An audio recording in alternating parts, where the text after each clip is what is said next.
Hello, everyone, and welcome to another episode of AllDay Edify, the show. I'm Natasha, and this is my husband, Corey, and we're your hosts.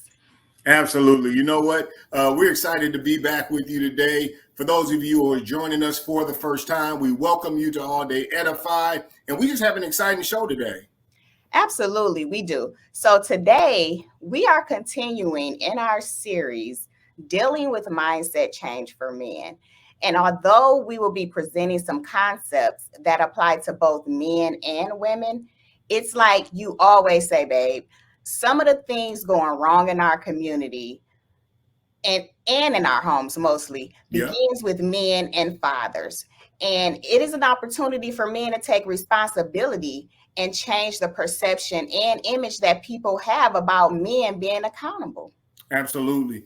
I'm really proud to see that there are so many men who are embracing the concept of being accountable for the things going on around them.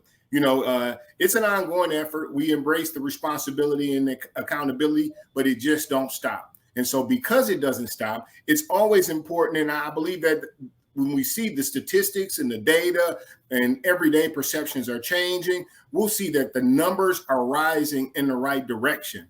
We're seeing more men, more fathers, more husbands, more single men, whoever, regardless, men in the community taking ownership of what's going on and then taking steps in the direction of impact and change. Absolutely. And we want to help make this change a reality. So, our topic for today's show is titled Mindset Change After Incarceration. Yes, yes. And this is a very thought provoking topic.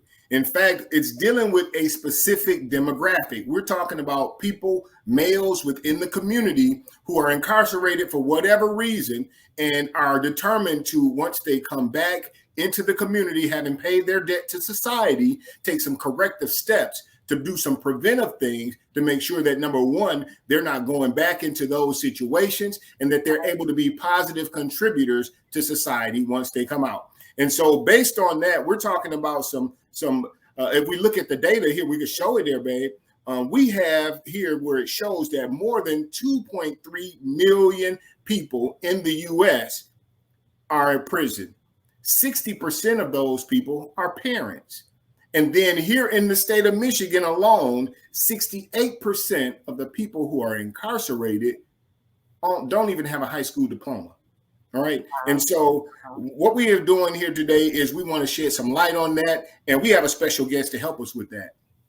Absolutely. But when you talk about those statistics, is the good news is there are great improvements being made and helping them transform their lives once they pay their debt and they're able to return to their communities. And so with us today, we have a man who is committed to helping them in their efforts. Yep, that's The right. founder and executive director of the MADE Institute, Leon L. Alamin. Good to have you with us, Leon. What's going Good on, brother? evening. Good evening. Good evening. Glad to be here. Thank you for having me. Yeah. Absolutely. So it is such a pleasure for us to be able to spotlight you as one of our superheroes in our community in this segment. So could you please tell us and our viewers a little bit about yourself? Yeah, absolutely. So again, my name is Leon Abdullah El Alamin. I am a lifelong resident of the city of Flint. Born and raised, been here my whole 41 years of my life. Grew up on Flint's north side in a single parent household. Mostly of my adolescent years of life was being raised by my grandmother. And as I got a little older, by my mother, who raised myself and my other siblings. I grew up in the area of Flint at that time during the 90s and 80s, where it was a lot of crime and violence taking place on Flint's north side. And I had a lot of that experience also taking place within my household. So I came up in a time and era where, it wasn't easy. It wasn't easy. And because of that environment, it also played a major role in some of my decision making and my upbringing as I was coming of age. Absolutely. Absolutely. And we can all relate to that. Real talk, Leon, you and I, we like family, man. You know what I mean? Absolutely. We've known each other Absolutely. for a long time and we've shared some lifestyle experiences. We have those things in common. And so, Absolutely. but at the same time, you and I also have in common that we have embraced mindset change, right? I'm extremely impressed, and I want to point this out too, man. I'm extremely impressed with the same way that I saw you. You know what I'm saying? You and I again have the same things in common. The same passion that I saw you demonstrate hustling, I see you with that same passion in giving back to the community and trying to help impact other people's lives. So what's a big reason? What's the driving point behind that? Another thing we have in common is that, we're uncles, we're big brothers, but we're both fathers. How does being a father, that role as being a father, how does that impact the way that you go about contributing to the community? Man, being a first-time father has really changed my life on so many levels. And, I have a little 8-year-old, little Leon, he's a junior. And, Okay. He's like my biggest inspiration. He motivates me to continue to do this work that I'm doing, because I know how it feels to grow up without having a father in the household or having positive male role models around you when you're coming of age. It's hard, man. I thank my mother for the many sacrifices that she made and the role she had to play at times, being the father and the mother. But I also understand as I got older, a woman can't teach a man how to be a man.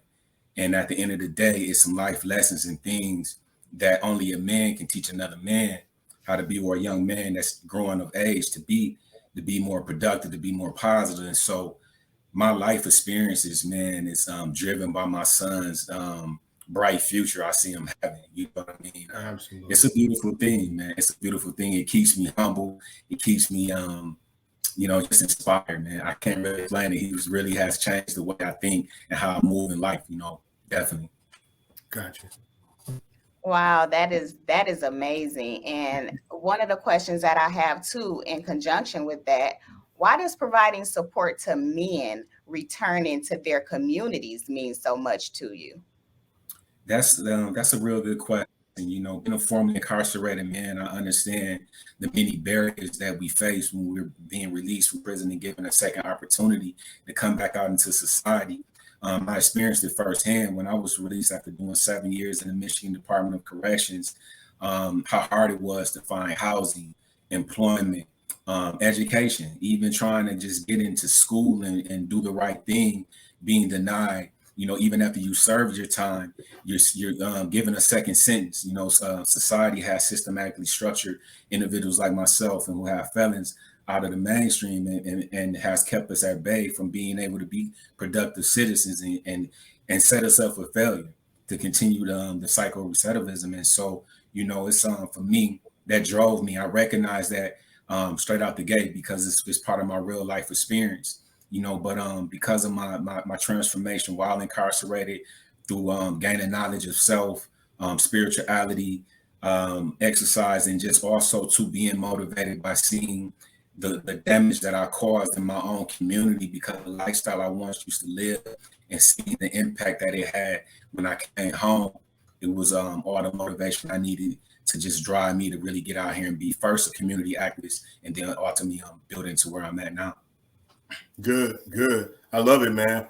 I love it. And so one of the questions that I have for you, you mentioned how you kind of encountered some things when you first returned back to the community.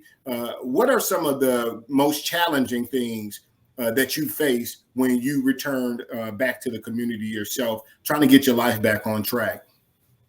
I would say the number one thing was stigma. The way people view individuals who are returning back into the community after being incarcerated, such a negative stigma. People think you're always going to be this monstrous type of person that you can't change your life. So I think first and foremost is the stigma.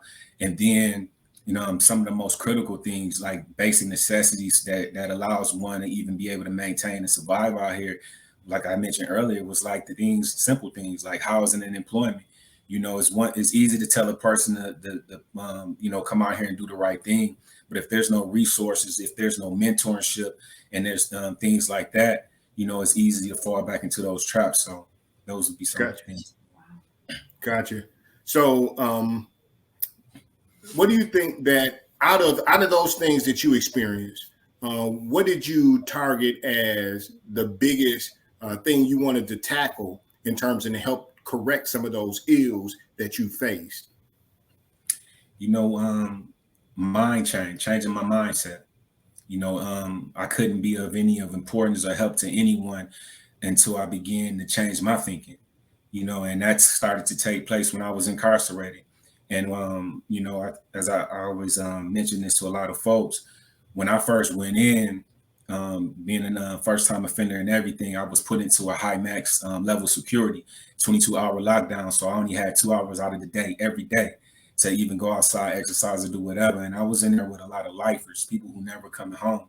And that was a real reality check for me, and I ended up meeting some solid individuals, man, who once we created this bond, they became like mentors to me.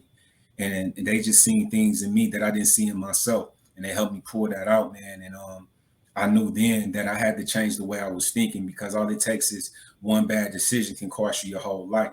And I got friends to this day, just one bad decision cost them their whole life. And so I knew I had to change my way of thinking. And I knew that was also a big part of why I was even in prison, because I really lost myself out here, a former street hustler and living that lifestyle. I was involved in many negative things that was having an impact on my life and also the ones I love lives. And so definitely I would say mindset. You have to change your mindset. Absolutely. Wow. And that's definitely a good, segue into, what I'm going to ask you in a minute. But like you said, that's definitely a mindset change. And that really gels with our series that we are having with the mindset change for men. And so we did have some data here, and kind of what it shows is it shows that there is a decline in the prison population in Michigan. So we can just kind of see how it just kind of was like a little roller coaster, but now you can kind of see where it's a decline. Why do you think that is? It's a combination of things, and I'm smiling because where you showed that data. That's one of our community partners, Safe and Just Michigan, and I actually have collaborated with them a lot. But a big part of that is kind of like programs like ours at the Made Institute, when shifting the narrative from instead of punishment to restore, like a more restorative justice and healing type of approach. And when you have resources and things like that, in which like what we're providing, housing, job training, job opportunities, financial literacy, and mentorship, etc. These things are critical. These are the things an individual needs just on the basic levels of even just trying to reintegrate and just adapt to begin to even do something constructive with their lives. And so I think that's a big part of it. Now that you have a lot more awareness, a lot more groups, and a lot more people being educated and starting to get involved and recognize the seriousness of, if we don't support individuals who eventually will be coming back into the communities in which we live, we're only going to be repeating that same cycle of self-destruction, and that hurts the community as a whole. Got you. And I see you got your, we talk about how the superheroes in the communities got their capes on. I see you wearing it out there like your Superman badge out front. That's the Made Institute, right? Yes, sir. Yes, sir. Money, attitude, direction, and education, man. This is my baby right here. We're a 501c3 nonprofit community development reentry corporation that was established in 2015. And our mission is to do those things that we mentioned, is just to provide those comprehensive services and programming for individuals coming back out or who already been out and have criminal histories, or even at-risk youth, in the areas of mentorship, life skills, transitional housing, workforce development, social advocacy, and justice work, really re-educating individuals on how to adapt and how to better their lives is what the mission and vision of Made is. And we've just been very thankful that a lot of people is beginning to see the relevance and the importance of some of the work that we have been doing. And it's just been a blessing, man, because it's definitely needed. Absolutely. One of the things that I noticed on your website is I think it said that there were over 100 people whose lives have been changed. I don't know if that number has gone up since it was posted, but over 100 people whose lives have been changed. And there are a lot of people, I want to say like 18 people who have committed themselves as volunteers as well. It has that number gone up in terms of the number of lives that have been changed. And it has. Absolutely. definitely we got to update that. Our website, the numbers have jumped dramatically. I think we probably posted that a couple of years back. We're close to now, close to serving over 1,000 some people that we done reached out to and went through our programs on some kind of level, and we have like a 90% success rate of no one's returning back to prison. So those numbers have definitely went up, man, and I'm very proud and thankful that we've been able to be that successful thus far. Gotcha. Good to hear that. Now, I know my wife got a couple questions, but I got one more I want to ask you before she get to hers. All right. Do you believe, because I saw another interview that you did, and I read and researched about this ban the box.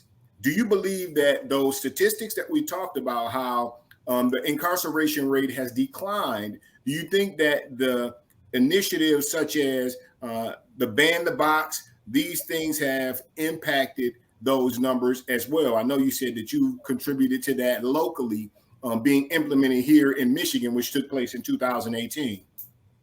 Absolutely. I was also had the opportunity to collaborate with Safe and Just in Michigan and several others on the Ban the Box initiative. I was there when they announced that it was going to be passing in the county and so forth. And definitely things like Ban the Box, the clean slate is another one in which that recently just got passed by the governor in April, where they made some adjustments and tweaks to the expungement law, which made a lot more people eligible to get their records expunged and be able to really move forward in their lives and quit being hindered because of a felon that they may have caught 10, 15, 20 years ago. Absolutely. And that goes back to that advocacy piece. There's a lot more people being more aware of the significance of that there needs to be criminal justice reform on multiple levels, state, federal, and local levels, and so forth. And a lot more groups you're starting to see is getting more involved in tackling certain issues that plays a part into dismantling currently what the criminal justice stands for right now. Good. Okay, so now I do have a couple questions for you. So now that you've told us what your organization stand for, the acronyms for MADE, money, attitude, direction, and education, out of the organization's focus area, which do you think is most important and why? That's a good question. Again, back to the basic necessities. So housing, shelter is important, but not just shelter. Sometimes, a lot of individuals who have committed crimes and things go to prison. They committed those crimes in those households or those environments in which they come from played a major role in why they ended up where they ended. And so one of the first things we try to tackle is housing.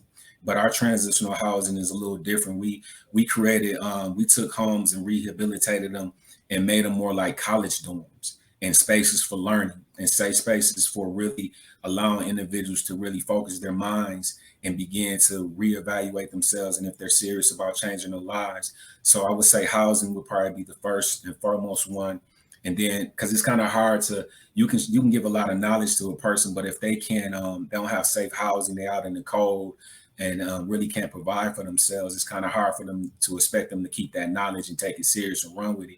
So I would say housing, and then right after housing, we try to begin the job readiness and get them a job. We know they need to begin to pick up new habits and learn how to maintain for themselves. And then my third one, if I can give it kind of like in that order, so it'll be housing, jobs, and then the mental health side of things. I want to say about 90% of the individuals who are incarcerated or a lot of those who end up going to prison prior had mental health issues, whether it's substance abuse, drug abuse, been sexually, raped or things like that. We are dealing with a population that has been suffering a lot of trauma that hasn't been properly addressed. And that's a big disservice. And that also caused to why a lot of individuals do some of the things that they do. So definitely addressing that mental health side of things is very important. And when you mention the mental health piece, I know that even just with your organization within itself, but even with the pandemic, I'm sure it's heightened, with the whole mental health piece being a concern. And I just know that right now, for how this pandemic is going, has really been a rise now that you mentioned mental health issues. Um, so, what about the focus on workforce development and violence prevention, which can have the biggest impact on encouraging mindset change in communities where violence is a way of life? I'm a big, strong component of workforce development, and that consists of many things. We focus a lot right now on skilled trades just because it's a high demand, especially in like places like Flint and Detroit, where there's a lot of redevelopment. There's a lot of deconstruction, tearing down old buildings and things like that, and it's very felony friendly. And so you have a short window when individuals are being released from prison to jail to really get their attention and have them focus enough to where you got to give them something tangible, And so I'm huge fan of the workforce development side of things. Technology plays a role also in that workforce development side. That's where the society and world is at now, and a lot of individuals have been locked up for quite some time. So you really have to kind of like walking a child and taking baby steps with individuals, bringing them up and educating them on the technology side of things. So I would say workforce development first, and then the other things kind of play a role into it as you build a rapport with an individual. And each individual sometimes is a little different. So not certain things may not be good for this person that may be good for another person. But with our social workers and things, we figured that out through building those reports and relationships with them. Gotcha. Very good. We're getting limited on time, so I have an important question that I wanted to ask. How dangerous do you think that timing is for people when they are living a criminal lifestyle, right? Again, something both you and I are familiar with, but now you want to take steps in the direction of a mindset change. How critical is timing? Timing is very critical. Very critical. Kind of just what I was mentioning earlier. You have a short window of really trying to keep the attention of individuals who coming out of structured environments that the prison system is set up to be, and then coming back into free society where everything is as you please, and now you have to fend for yourself, and whether it's food, feeding yourself, clothing, all those things. And if you got kids, that's a whole nother level and layer of situations and responsibilities. So timing is critical. And that's why, like in the first 30 to 60 days, we go very hard with individuals who are coming like into our transitional housing, and really trying to get them up and going and get them connected with a mentor. And if we can't provide it, get them to other agencies that may have services that we may not have at the time, to really get them on the going in the right direction. Because if not, it's just a matter of time these streets will be calling. And that's something, like you said, we both are familiar with, the lure of fast money, loose women, or whatever that situation may be for certain individuals to be. It's just a matter of time. So timing is critical. Yeah, I agree. Yeah. Okay, so let's say that I'm willing to make a mindset adjustment. What programs do you think will be a good fit for me to feel an immediate impact and encourage me to feel like I made the right decision? What programs? So let me if I can enhance that question, because I love that question. Let's look at it from a perspective of somebody who has not gone into incarceration, right? Okay. Somebody who has not gone into incarceration, but they want to be proactive and like, you know what, I want to change my mindset. You know what I mean? So what programs do you think would be beneficial for that person? Okay, for that person, I would definitely first and foremost would say knowledge of self. And what I mean by that, especially if you a Black person, a lot of times we have been miseducated on who we are, where we come from. As you study and see, that's why we have the school to prison pipeline. The public school system was set up for us to be programmed a certain way as workers, and miseducated us on our history. And it's hard to really be and develop and be the best person, a human being that you can be, when you don't even know where you come from, your true history, things where you can pull from that can give you inspiration, inspire you, and give you courage. I know one of the first books I picked up when I was incarcerated was Malcolm X. And I'm a big fan of Malcolm. And what I pull from Malcolm Malika Shabazz is his what the definition of manhood is. You know, he became like a father to me, his living example. You know what I mean? And so that's why knowledge itself is so important. That's why a lot of times you see in the inner cities, it's so easy for young folks to drift to where there's gangs or street hustlers and things. They're fascinated by the thing that's missing out of that, a lot of times out of their households, which is a positive male figure, you know, right. Someone that can really lead them on a better path. So I would say knowledge itself.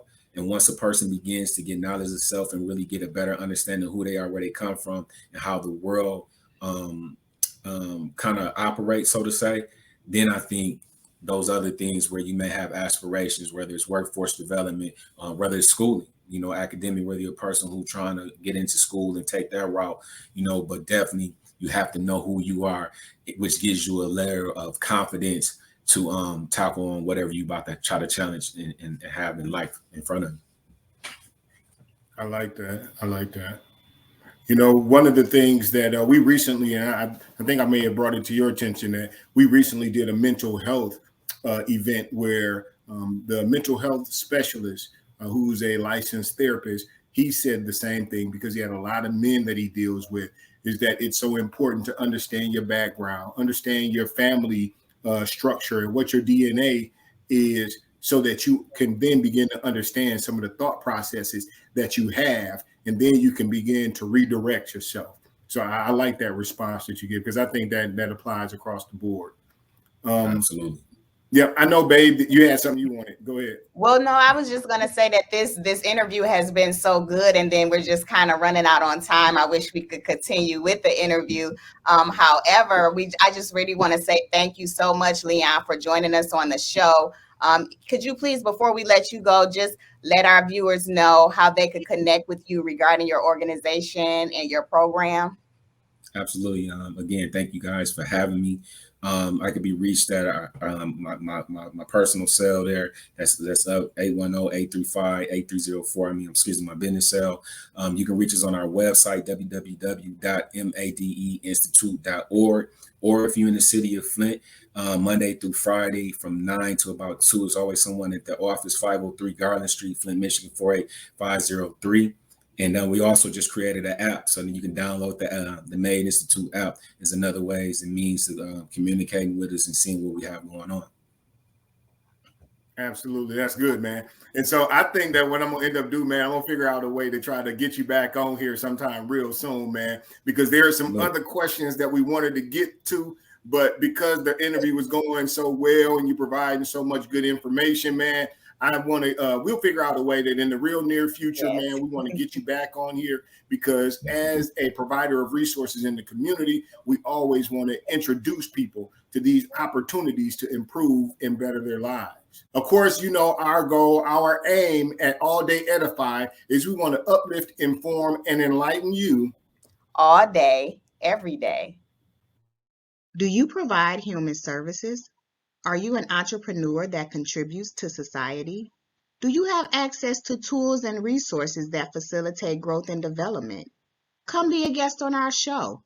You can email us at alldayedify@gmail.com or send us a message on our Facebook page at AllDay Edify.